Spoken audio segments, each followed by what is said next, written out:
Today, we're talking about Cronos, CRO, coin, its price prediction, and why the market bottom has been called. If you're holding CRO or thinking about investing, here's what you need to know. Cronos is a strong project with real utility, and when the market was down, many doubted its potential. But just as predicted, CRO has bounced from its multi-year support level, showing a 40 to 50% pump recently.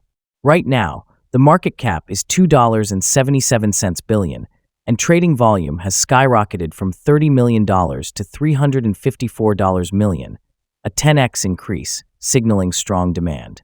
Historically, every time CRO has bounced from the $0.07, $0.085 range, it has rallied up to 250%, reaching levels like $0.23.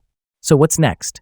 If we see a correction, $0.089, $0.091 could be a great entry zone for buyers. Holding CRO for the next few months could lead to solid gains, as the trend is showing signs of a full market recovery. Let me know your thoughts in the comments.